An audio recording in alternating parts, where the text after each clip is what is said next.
clean, who's really dirty. Were you taking any sort of drugs for that race? Not what they find me with, no.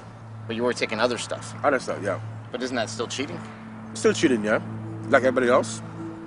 So that's how you justify it? It's like everybody's cheating? Yes. When I interviewed Ben Johnson, he just basically said, look, everybody was on something. You know? Well, you know, Ben, and bless his heart, he's got to say that so everyone's on something.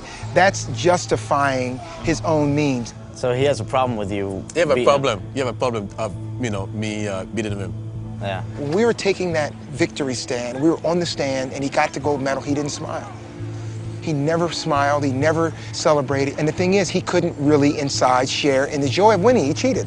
You cheat. Everybody cheats. Nobody's in this world is perfect.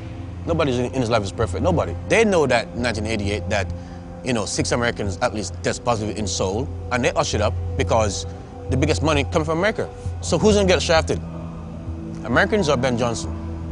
I think that Ben Johnson was unfairly singled out. I think that there's always scapegoats. Is there a lot of drug use going on in Olympics? Oh, absolutely. Absolutely.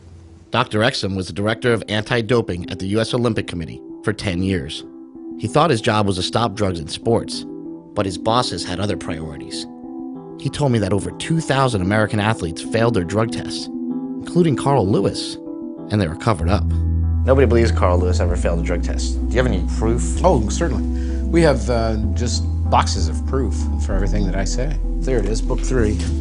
Here's a letter from then Executive Director Baron Pittenger to Mr. Lewis.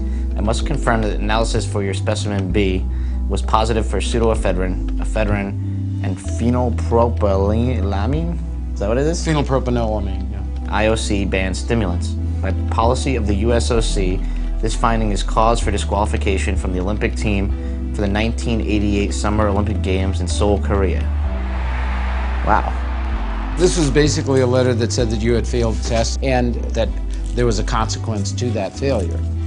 As you all know, that didn't come about. You actually received a letter or a call Yes. that you had failed a drug test because of some stimulants? Yeah, it was like a cold medicine type thing, an herbal supplement. They made up this term, it was called inadvertent use. An athlete took something without meaning to take it or without meaning to gain an advantage from taking it. And so they made that up to basically kind of let people off the hook? Oh, yeah.